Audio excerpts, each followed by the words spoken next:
Medical కాలేజీల ప్రైవేటీకరణ పేరుతో కూటమి ప్రభుత్వం భారీ స్కామ్కు పన్నాగం పడుతోందని వైసీపీ కడప యువజన విభాగ ఉపాధ్యక్షులు రహంతుల్లా ఖాన్ ధ్వజమెత్తారు.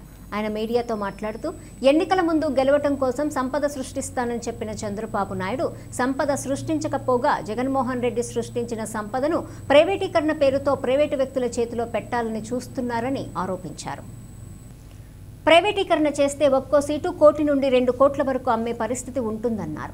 దాని ప్రకారం 5 సంవత్సరాలకు గాను 7,500 కోట్లు భారీ స్కామ్కు తెరలేపాలని చంద్రబాబు నాయుడు చూస్తున్నారని అన్నారు.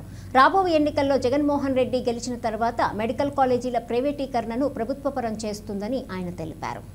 కూటమి ప్రభుత్వం ఏదైతే మెడికల్ కాలేజీలు ప్రైవేటీకరణ చేయాలని చెప్పేసి తీసుకున్న నిర్ణయాన్ని ఈరోజు మేము వైఎస్ఆర్ కాంగ్రెస్ పార్టీ తరఫున ఈరోజు ప్రజలు కానివ్వండి, మేము కానివ్వండి, ఆ ప్రక్రియను ఈరోజు మేము ఖండిస్తూ ఉన్నాం.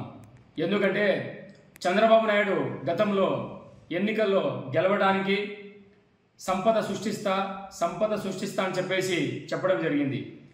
సంపద సృష్టించకపోగా ఈరోజు మాజీ ముఖ్యమంత్రి వర్యులు వైఎస్ జగన్మోహన్ రెడ్డి గారు సృష్టించినటువంటి సంపదను ఈరోజు కొల్లగొట్టే ప్రయత్నం చేస్తూ ఉన్నాడు మన కూటమి అధినేత చంద్రబాబు నాయుడు గారు. ఎలా అంటే జగన్మోహన్ రెడ్డి గారు మొత్తం మెడికల్ కళాశాలలు 10 నిర్మించడం జరిగింది. ఒక్కొక్క కళాశాలకు మొత్తం 50 ఎకరాల చొప్పున ఒక్కొక్క కళాశాల ఈరోజు 500 కోట్లు ఖర్చు పెట్టి జగన్మోహన్ రెడ్డి గారు నిర్మించడం జరిగింది.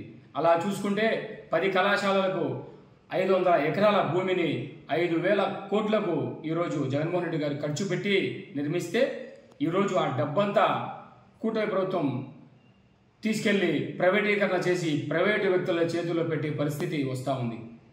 ఇదంతా అన్యాయం అంటే నేను ఒక విషయం చెప్పదలుచుకున్నా. ఎందుకంటే ఒక సంవత్సరానికి మొత్తం ఒక్కో మెడికల్ కాలేజీలకు సీట్లు సంపాదించాలంటే ఎంట్రన్స్ రాసి పేద విద్యార్థులు మెడికల్ సీట్లు సంపాదించుకోవాలి. అలా ఉండదు. ఎందుకంటే సంవత్సరానికి ఒక్కో మెడికల్ కాలేజ్కు 1 కోటి నుండి 2 కోట్లు ఖర్చు అవుతాయి.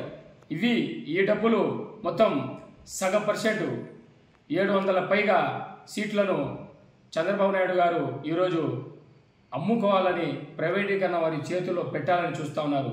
ఇది ఎంతటి స్కామ్ అంటే నేను ఈరోజు చెప్తున్నా. ఎందుకంటే మొత్తం ఒక్కో సంవత్సరానికి ఇలా 1 కోటి నుండి 2 కోట్లు కాలేజీలకు సీట్ల కోసం ఖర్చు అయ్యే పరిస్థితి. పేద విద్యార్థులకు సీట్లు ఇవ్వరు. ఎందుకంటే ఈ డబ్బులకు అమ్ముకుంటే మొత్తం 5 సంవత్సరాలకు గాను 5,000 కోట్లు ఈరోజు వస్తాయి. అందులో భాగంగా ఇది ఎంతవరకు స్కాము మీరు ఒకసారి ఆలోచించారని చెప్పి నేను ప్రజలను కోరుతా ఉన్నా. ఎందుకంటే ఈ ప్రకారం చూసుకుంటే చంద్రబాబు నాయుడు గారు భారీ స్కామ్కు ఈరోజు తెరలేపే పరిస్థితి ఎంతైనా ఉందని నేను సభాముఖంగా చెప్తా ఉన్నా. ఈ విధంగానే జరిగితే మొత్తం 5 సంవత్సరాలకు గాను 7,000 కోట్ల స్కామ్ జరుగుతుందని చెప్పేసి నేను చెప్తా. ఎవరు మన డిప్యూటీ సీఎం పవన్ కళ్యాణ్ గారు ఇంత జరుగుతూ ఉంటే అసలు ఆయనకు కనీసము రాష్ట్రంలో ఆయన ఉన్నారా లేదంటే ఎక్కడైనా తప్పిపోయాడు అర్థం కావట్లేదు. ప్రశ్నిస్తా అని చెప్పేసి పార్టీ పెట్టి ఈరోజు ముఖ్యమంత్రి గారిని కానివ్వండి, ఆయన ప్రభుత్వం మీద కానీ ఆయనకు డిప్యూటీ సీఎం పదవి అయితే చాలు, నాకు ప్రశ్నిస్తే అది కూడా ఊడిపోతుందని చెప్పేసి పాపం ఆయన అయోమయంలో ఉండే పరిస్థితి. ఇదంతా ప్రజలు గమనిస్తూ ఉన్నారు. మీరు చూడండి.